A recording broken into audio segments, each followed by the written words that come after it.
I think that the deepest truth of the world is love. And Mm, I think at the end of the day, the universe means one song.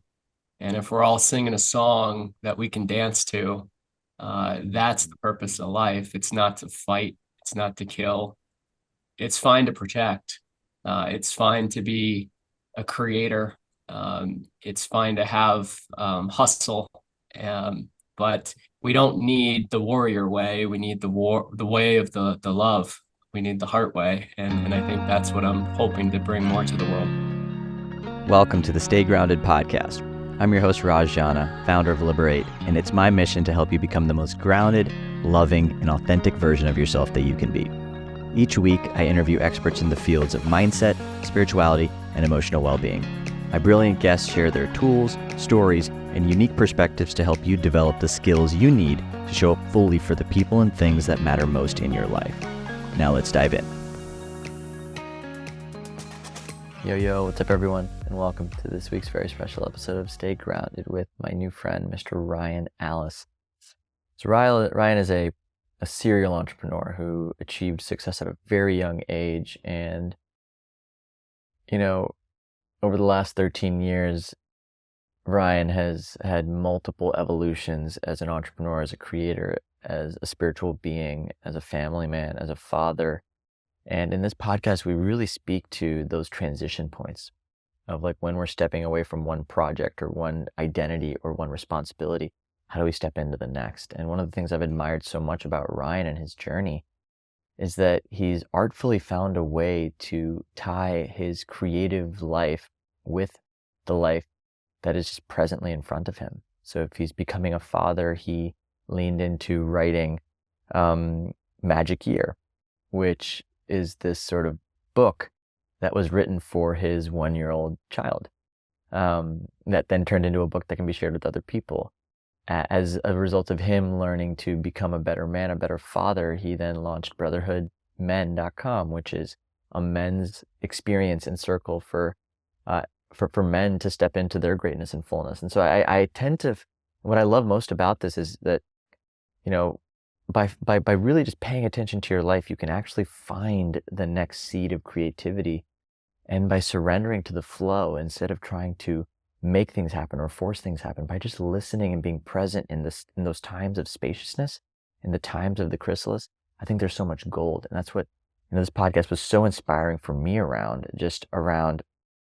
how do we navigate those transition points with so much grace? How do we sit inside of the unknown? How do we shift our relationship to surrendering and creating and flowing with what is? And I think this podcast was just really timely reminder for myself, and I hope it's just as timely for you. So enjoy it. If you haven't already, subscribe to the show on iTunes, Spotify, or any of the podcast apps, or watch the show on YouTube.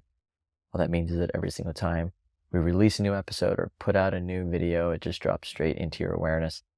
And let me know how this episode lands. I love you so much. I'm so grateful that you're along for this ride. And without further ado, here is the amazing Mr. Ryan Allis. Enjoy. Yo, what's up everyone? And welcome to this week's very special episode. Stay grounded. Mr. Allis, welcome to the show. It's so good to be here today. Dude, I'm really grateful that we're getting this chance to drop in this way. For everyone listening, like Ryan and I ran into each other in Nosara literally in my last few days of leaving, and we didn't get a chance to drop in. And then somehow, some way, magical synchronicities brought us here to this moment. And it seems like it's a super pivotal time for you as well, which I feel like is really beautiful. So I'd actually love to start there if you're open to it, like this kind of like you mentioned, this art of transitions. Yeah. And how you feel like there's been like these like something new has emerged in you almost every decade. How do you know that something new is emerging in you? Like, what does that feel like in your body? You start to feel itchy. You start to feel like you're getting messages from God that shifts are coming. I'm 39, about to turn 40 next year. And so there's some shifts coming, and every man really wants to get his stuff together by 40. And so I'm excited about what's coming next. Yeah, totally, man. And I mean, did you feel like these shifts and these transitions? Because you said you had three specific transitions, right? You went from tech entrepreneur to like purpose driven kind of leader coach, and then now you're stepping into this next phase. Like, did the itch and the transition feel similar at each point, like each of those transition points as well? I believe we alternate between phases of execution and exploration. Mm. And I tend to go into phases of 5 to 10 year execution where I put my head down and build something meaningful. And then I tend to go on these 1 to 3 year exploration journeys that have taken me to Burning Man and Vipassana and ayahuasca and put me deep down the rabbit hole of personal growth and awakening. And when those wrap up, I tend to get a great idea that possesses me and I become obsessed about it. And that's the moment I know that something new is coming. The obsession. Yeah. And what does that obsession like kind of translate as? Is it like a whisper? Is it because you're when I feel like when you're in that alchemical container of like transformation and thinking about things like there's just so many pathways you can go. Like how do you navigate your path when you're in that state of exploration? Like what is the compass for you? You keep exploring until you have no choice but to stop exploring widely and instead explore deeply.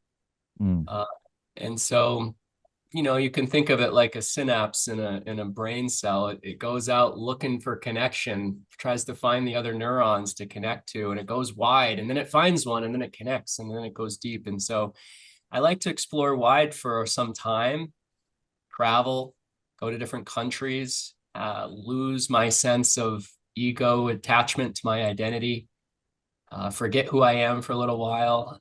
And then I like to find what brings me alive. I like to follow my bliss, as Joseph Campbell would say. I follow my Csikszentmihalyian flow. And when I find flow, which is the ability to work with time melting away, where I don't realize whether it's night or day, Sunday or Tuesday, then I just follow that. And as Zach Polgrub says, I become obsessed with it. And I don't let anything get in my way to making whatever that obsession is something that can make a positive impact in the world.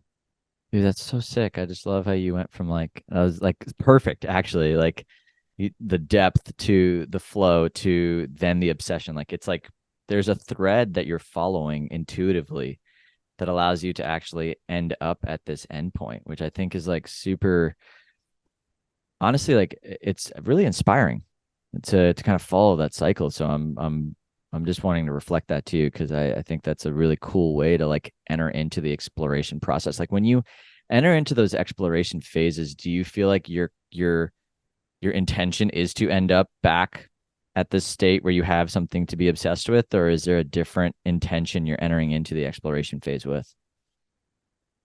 I always have something I'm obsessed with.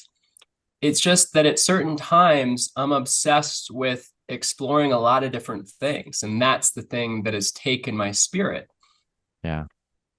I've sat with 25 different types of plant medicines, for example. Most people don't know there are 25 different types of plant medicines. I've been to 45 countries. And so sometimes I'm just obsessed about exploring.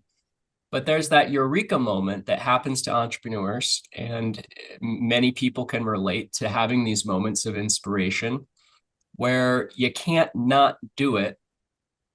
And if you try to resist, the universe starts talking to you first softly and then over time more loudly. And you have no choice but to surrender to whatever your dharma is for that period of your life. If you don't, your soul dies. And so I Mm. like to avoid soul death. And so I like to follow the inspirations that come from my higher self. The nuance and the difficulty is knowing which of these inspirations come from your higher self and which come from your ego, and being able to delineate between those two and to follow the ones that are authentic and are actually dharma inspired. That's the challenge. Is there a story or an example from your life that you can share that allowed you to really like refine that compass to be more attuned to the Dharma inspired path? Yeah, the dharmic path doesn't go away. It's not driven by dopamine highs. It's not driven by addiction cycles. It's not driven by desire for fame or money.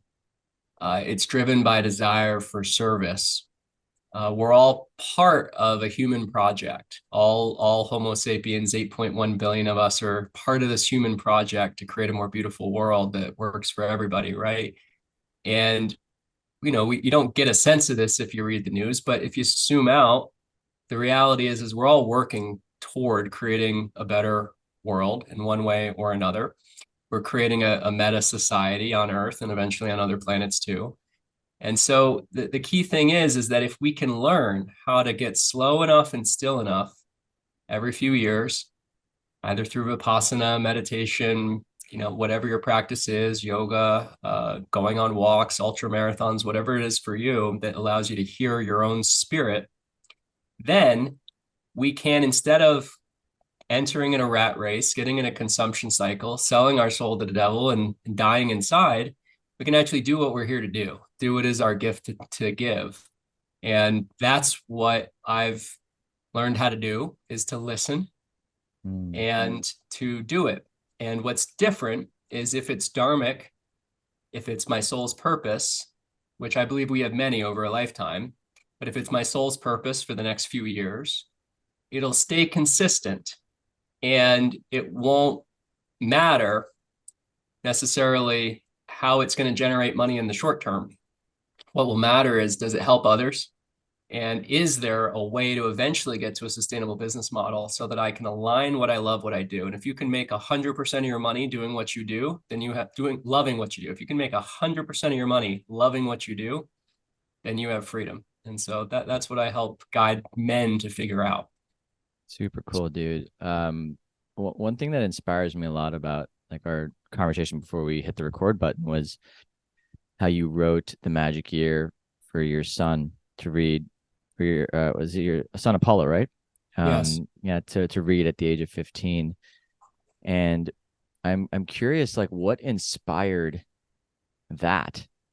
Like that feels like such a almost like a purpose that emerged pretty quickly. Like I don't know how old your son is, but like it feels like it may have like you either maybe you had your son and then that came through, or like what inspired that to flow through, and why? Because that's a really pure reason to write a book Yeah. that can also help other people. But like it's like it's a super inspired way to create.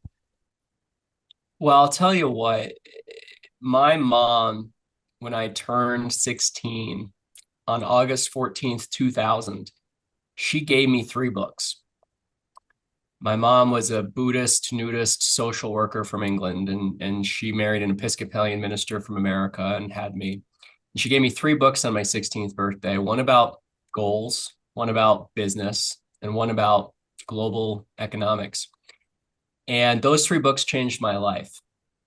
The first one was Think and Grow Rich by Napoleon Hill, the classic. The second one was Rich Dad Poor Dad by Robert Kiyosaki.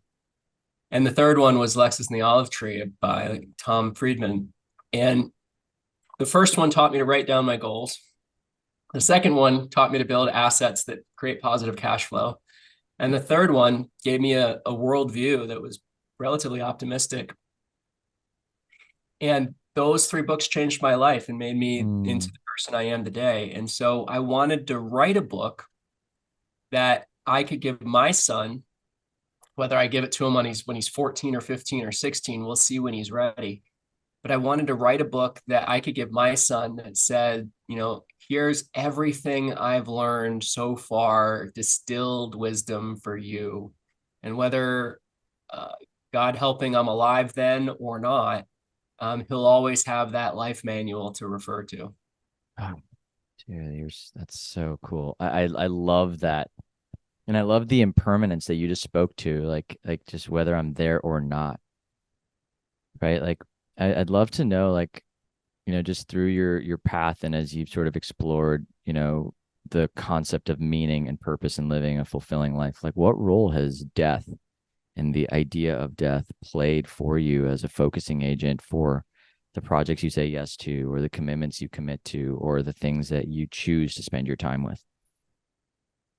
Death is a great gift. It hones you, focuses you, gives you no choice but to live life now. My mom died of cancer when I was 27. My dad died of cancer when I was 30. And so there I was at 30 without a mom or a dad, quite lonely and looking for meaning and purpose and connection. And that was about a decade ago. And so I know I'll die. I might die tomorrow in a car accident. I might die 100 years from now. Whenever it is, it will happen. And I also have an unwavering personal belief and personal understanding of the nature of the soul being permanent. Everything's impermanent, except, I believe, energy. And energy can neither be created nor destroyed. It can only change form. And so I have a personal sense, no one really knows, but I have a personal sense that I've been here before and I'll be here again, whether that place is Earth or, the conscious metaverse we live in. And so because I have such a deep faith in the reincarnation of the soul and the everlasting sense of the spirit, I'm not afraid of death. And I think a lot of the longevity obsession out there is actually fear of death.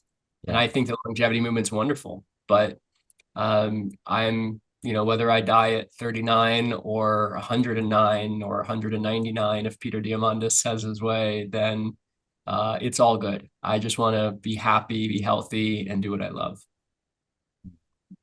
Are there, are there and I can like really sense and feel how a perspective or a principle like that can actually lead to, like, when I think about like staying grounded as an idea, like there's all these tools and tips and like things that we can do to stay grounded, whether it's like the meditation, the breath works, and then there are principles that we can embody to just be more grounded. And I feel like what you just shared is one of them. Do you have other principles that sort of you carry with you in your life that allow you to just like navigate life with more of an aligned sense with like who you are and what's truly yours? Yeah, I've got a lot of principles. A lot of them are in the Magic Year book. Some of the ones that come to mind are that I like to say, this is a phrase from my wife. She likes to say, "Seriosity is poo." And what that means is don't take yourself seriously. Seriosity is poo. And if you find yourself too uptight, or if she finds me too uptight, she'll often just ask me to put my fingers up in a peace sign, and then she'll put her other fingers between them and squirrel them around. And then she'll say, "Seriosity is poo." And it's the great gift of the goddess to awaken the joy in the man. And Mm. she's done that in me. And so I used to be so serious. I was on this mission to single-handedly create a better world. And now I play all day long. Even when I'm working, I'm playing. And so that's, I think, the number one principle in life, is to realize that it's all a cosmic joke and we're here to have fun.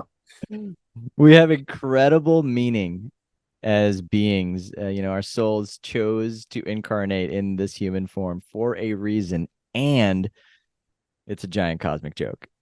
Like, Exactly. being able to dance between both, I think, is enlightenment, and I think that's what's so refreshing about. I'm just really appreciating like the way that the the levity with mission, because I think that's Yeah. something that doesn't get talked about enough. Like, there's this idea of being a warrior and like being a person with this like let's go kind of mindset, and I do believe that you can have so much play. In fact, when I think about like the frequency of play, it's like the highest frequency possible. Yeah. Like when you feel like you're having fun and you're playing, like you're just constantly alive. And in that aliveness, you lose track of time. And if you optimize your life for that, your work for that, my gosh, think about like the amount of energy you're pouring in. And so it is like, it feels almost backwards to think of it like, oh, I'm doing this thing from the space of war versus like this levity of play. That's right. I think that the deepest truth of the world is love. And Mm. I think at the end of the day, the universe means one song. And if we're all singing a song that we can dance to, that's the purpose of life. It's not to fight, it's not to kill. It's fine to protect. It's fine to be a creator. It's fine to have hustle. But we don't need the warrior way. We need the way of the love. We need the heart way. And I think that's what I'm hoping to bring more to the world. How do you navigate like, when you look at, there is, and I align with you. And this is why it's actually, I'm asking a question more for myself. Like you see like the levity and the play and the joy and the inspiration and like that being one frequency. But then like when you see, the world and it has so much pain and it has so many people who are suffering and there's so much of that also happening, like how do you balance sort of like that fighter spirit, which serves a purpose with the opposite, which is like that levity and play in your own work and in your own mission? Yeah, I think as a man, you should always be prepared and ready to fight for your loved ones and for what matters, but only if there's an actual immediate urgent threat. Yeah. And I think what has happened is we've taken our Homo sapien primate programming from the savannas of Africa, where if we were chased by a lion, we would run or fight. And that was appropriate in that case to protect our children and our beloveds. But we now live in a world where sadly we're in fight or flight all the time.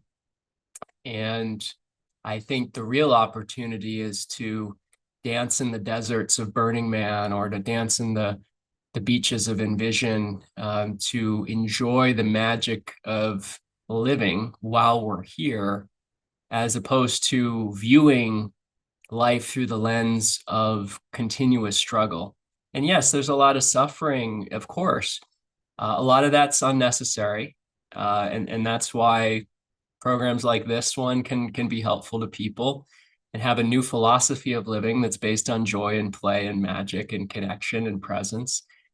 And I also personally believe that suffering is valuable Hmm. and suffering is a worthwhile experience. And why? Because it helps us accomplish the reason why we're here. The reason why we're here is to learn. The whole point of the universe is the evolution of consciousness. And the only way that consciousness evolves is through learning of the soul. And the way that the soul learns is sometimes through suffering. And so Buddha would not have had his breakthrough had he not had some serious suffering going on in his head. Most enlightened leaders of the past would not have had their spiritual awakenings had they not had major moments of personal struggle and suffering. We've all been through those dark nights and sometimes dark years and sometimes dark decades of the soul. And now there's an opportunity to realize that you don't have to take life so seriously. You can just play and just be and enjoy every day and realize that life doesn't have to be so serious. And if we can all do that, then we can create a better world, a world of magic instead of war. How do you like when you have emotions show up, whether it's grief or sadness or anger, do you have like a philosophy or a practice or a principle that allows you to like alchemize that into something more positive? Or like how do you kind of sit with those experiences within yourself? Because they're all like, I actually really appreciate just that frame that like I realized for myself, like I used to think I wanted happy relationships, and now I just realized I want conscious relationships. Like I want to be in relationships where I'm learning. Like if I look at every single human being I come into contact with as an opportunity to learn, then every trigger that I experience within myself, whether it's anger, frustration, sadness, they're all opportunities to continue evolving. So I'd love to know, in your own journey, like what has your relationship with feeling been like, and feeling particularly the things that you like we may not put on a pedestal as like the happy, the light, the levity, and have you used those opportunities to learn and grow? I spent 10 years working 12-hour days, 6 days a week to build eye contact. It's a software company. When I was 27, I sold that company for 9 figures. We had a great exit and it felt good for a moment. And maybe my resume looked good and my bank account was good. But on the inside, there was something missing. And there was a lack of health, mental health, physical health, spiritual health. And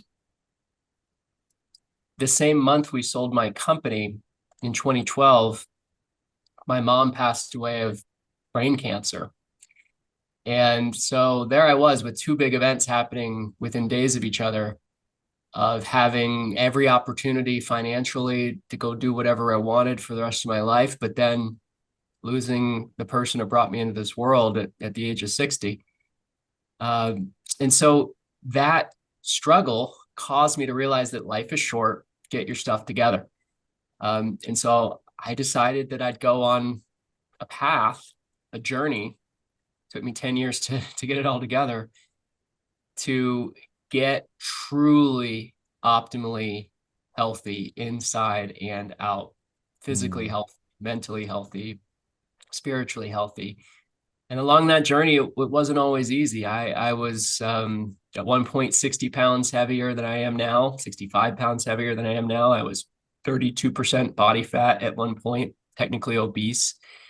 I was having chronic neck pain. I was having panic attacks every few months. Um, Girlfriends left me for not being present. Relationships were in shambles. And so we all go through these common struggles. What I did, though, was I decided that I was going to make a change. The pain was great enough where I had no choice but to make a change. And so that's why I went on a journey the last 10 months, excuse me, the last 10 years, to actually figure out how to become truly optimally healthy. And I think I'm like at the 97th percentile level today. I've still got a few more pieces to go, but I'm pretty close and I'm really happy about that. Yeah, you look great, dude. Congratulations on the health journey. That's really exciting to like. I just love celebrating health journeys because those are, I think, the ones that take the most energy and effort to like really course correct. I'd love to know, and for anybody listening, I think this would be helpful. Like, I mental health and physical health are well defined, and I think like we can all understand what that is. But like when you say spiritual health, what are you actually referring to? Are you doing what you love every day? That's it. Sweet. Yeah. Is your soul alive or dead? That's it. Look, souls are like bears. They can hibernate. They can go away, but they're still there. You know, a hibernating bear is still a bear. Still a bear. A hibernating soul is still a soul. But sometimes you need to bring your soul out of hibernation, go to the jungle, do a little vision quest, and wake the F up and realize that the only way to get your soul back, to get your joy back, to get your passion back is to do what you effing love and Mm-hmm. start doing it now. And if you can't figure out how to make money doing what you love and right away, then do what you love half the time, but at least you're doing it. And then you'll figure it out eventually how to create enough value for others and contribute to the human project enough so that you can fund your lifestyle doing what you love. That's the key to spiritual health. And sometimes doing what you love doesn't even have to be like what you're doing. It could be actual just intimacy and love. Like I remember my last partnership, like I was doing work that I did not really feel super in alignment with. I was in business partnerships that weren't nourishing me.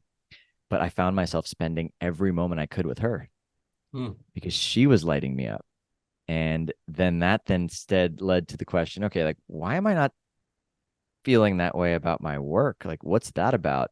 And it opened up the inquiry to then begin like showing up fully in that department. And that led, so like, maybe I have actually a question around just like the role fear plays.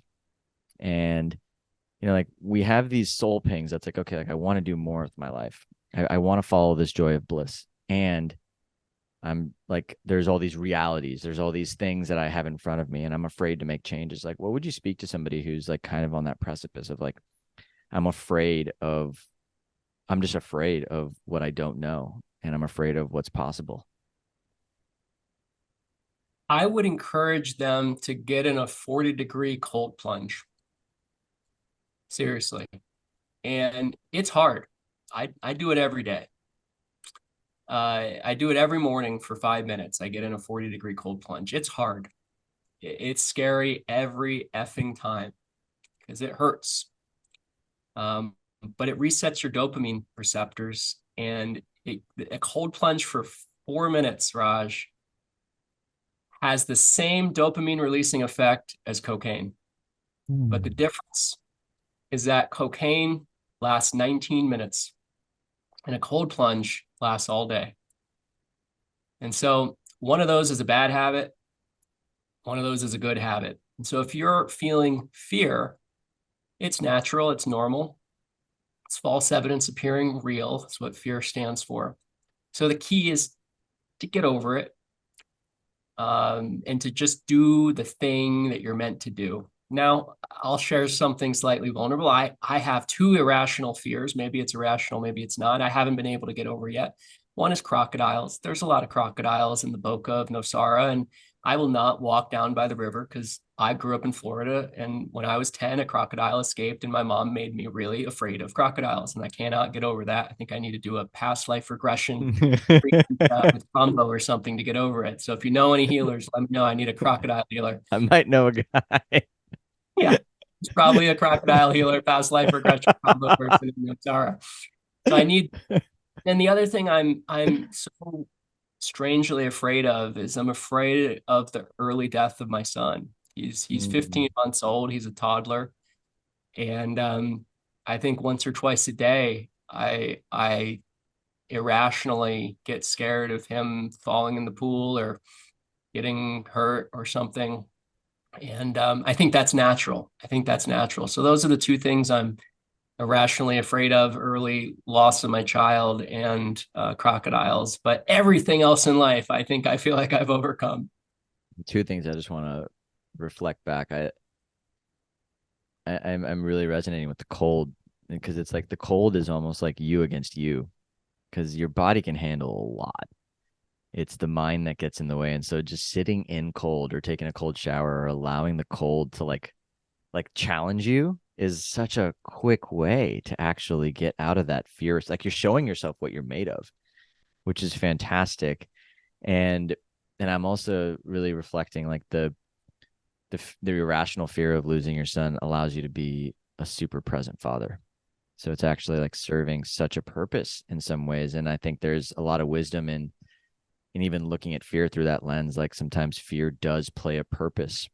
And maybe that purpose is to show you how strong you are. Maybe that purpose is to inspire you to make changes in your life or inspire you to show up a certain way. But I think fear, just like love, is a part of this grand design, just like suffering. I think we're all here to experience these states for a reason and to learn from them and to have them as wisdom teachers as opposed to things we're trying to get rid of or shift is I think a pathway to creating more spiritual health, creating more of that alignment and well-being. So I'm yeah, I just want to reflect that. I don't know why that felt important to share, but Thank you.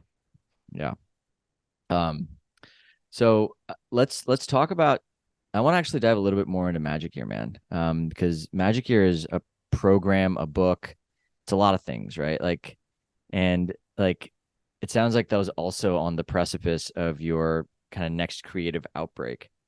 Yeah. So, like, how can you talk about like the journey of bringing magic here to life, and then Yeah. through that process, it looks like something else was emerging. And so I'd love to hear about that journey for you. It was June 14th, 2022. I was living in Austin, Texas, and my son was born that day at 4 in the morning in the hospital. And there's something that happens to a new dad in the first week after taking his first child home from the hospital. It's that he has a realization that he's got to get his act together because it's no longer about him. And the excuses that you allow yourself to have before you're a parent tend to melt away when you realize that there's a conscious being that in 3 years is going to start having memories. And you've got a choice as to whether your child looks up to you or not, wants to hang out with you or not, sees you as a role model or not.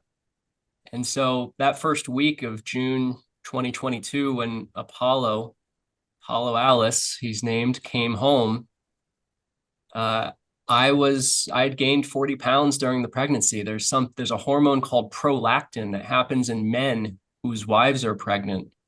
And it's a natural hormone that expresses when your wife is pregnant because it's designed evolutionarily to cause the dad to gain weight during the pregnancy in case uh, food is scarce after the baby is born.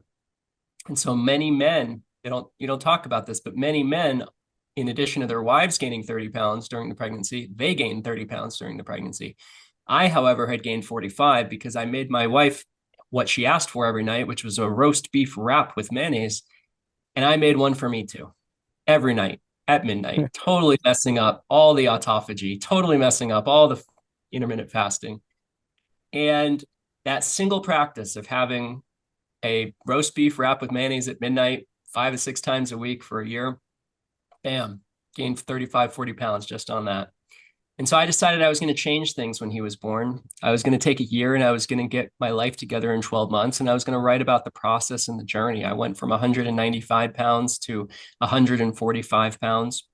I talked to my doctor. He said, go take something called terzepatide, which is like semaglutide. It's like basically a medicine that suppresses your appetite. It's incredibly effective and FDA approved and prescription. Started on that, started working out every single day, started lifting weights, started doing pull-ups, started doing daily cold plunges. And before I ever touch a laptop, I will have had a green tea, done a cold plunge, done 20 pull-ups, done 30 weight bench lifts before I'll ever touch a laptop. And that single practice of losing 45 pounds, 50 pounds, and integrating a morning routine, a magic morning routine, changed my life. And so I wrote about everything I did in the book Magic Year. And Magic Year is a 12-month book. It's designed to transform every aspect of your life in one magic year, one 12-month period, starting with purpose, starting with goals, starting with habits, and then moving into every single area of life, from relationships to love and sex and money and happiness and mindset and family and awakening and community and more. And I decided that I would spend the next year, that first year of his life, 2 to 3 hours a morning after the morning routine. I do my morning routine from 8 to 10 and then from 10 to 1 every single day for a year. I wrote in the book. I wrote in Bali, I wrote in Austin, I wrote in Costa Rica, all the places we were living. And I finished it. It's 550 pages. It's a tome. It's a big book. And now it's becoming a online course at magicyear.com. Is the and I'd love if you're open to sharing just a little bit about, the ritual that you were speaking to before we hit the record button around what you want to inspire men to begin doing. Like, I'd love to maybe even talk a little bit about like how this process maybe is connected to that work as well. Well, something happened in the last few weeks, Raj, and this is the thing I've been looking for, which is clarity about what I want to do the next 10 years. I knew Magic Year was a 1 year project, right? Um, and I also knew that I was in a moment of transition and exploration to figure out what was next. I spent 10 years building and selling a software company. I spent 10 years building Hive.org into a global community of 3,000 purpose-driven leaders. And now I'm looking to figure out what's the next 10 years about, what's my 40s about. And what I've come to really in the last 2 weeks, it's a very transitionary, beautiful time, is that I really want to focus on men. I really Mm, want to focus on helping men create lives they love, better relationships, better health, better businesses, better bodies.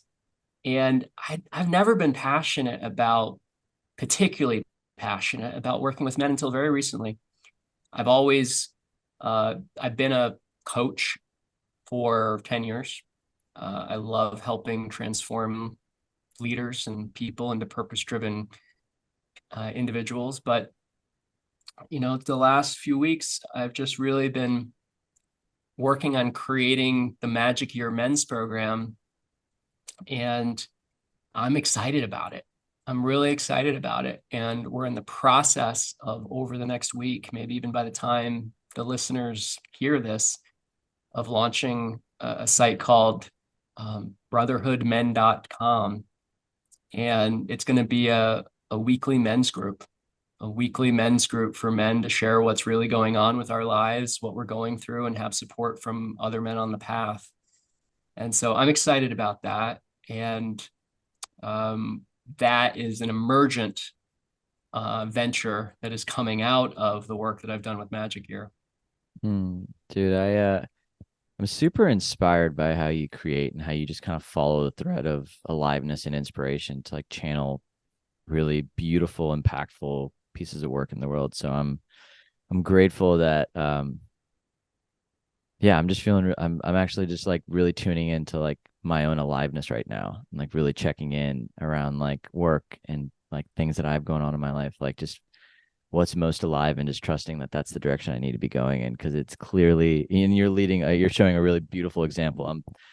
I'm 32, so I just started like my early 30s, and so like I feel like I just started that next decade project, and it's like coming to life in full form and full force. And so I appreciate the validation for the path, man, and I really appreciate all the work you're doing. And for everybody listening, we'll make all those links available in the show notes, so that you don't have to feverishly write anything down.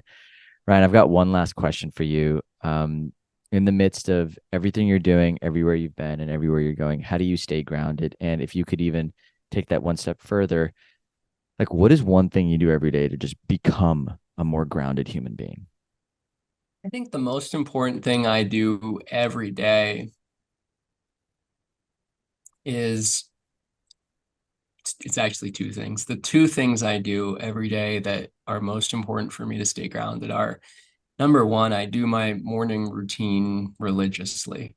It's essential. And the core components of my morning routine are, as I've shared, I wake up with a green tea, I avoid coffee, I um, go to the gym, I lift, I do pull-ups, I get in a cold plunge, and I'll sometimes do a sauna, and I'll often do a few minutes of breathing and meditation. That's what I do. It takes me 60 minutes, and it's a magic 60 minutes every morning. And then I shower, and then I go sit down and I start creating. Hmm. So that's the first thing. And then the second thing is I have a litmus test for everything I do, and it's very simple. Does this light me up inside? And if it doesn't light me up inside, I don't commit to it. I don't do it. And so if you put in place a routine that brings you into your clarity of presence and clarity of purpose, and then choose to commit to the things that light you up and choose to decommit to the things that bring you down, you can live a more magical life. Hmm. So simple, dude. But I know how much energy, time, and effort went into making it look that simple. So I just want to honor your path. And brother, it's been amazing getting to have this conversation with you. I look forward to jamming in person when we're in Nosara. And everybody, that's a wrap for this week's episode of Stay Grounded. I'm your host, Raj. This is your new friend, Ryan. And from us, stay grounded. We'll chat soon. Thanks for tuning into this week's episode of Stay Grounded. No matter where you're from or what you're going through, I hope it helps you remember just how incredible you are and have always been. If you're on a path of emotional healing or self-discovery and would like to learn how Liberate can support your journey, head to www.rajana.com/liberate, that is LIBER8, to learn more about our current group programs and one-on-one offerings. I love you guys, and I'll see you next week.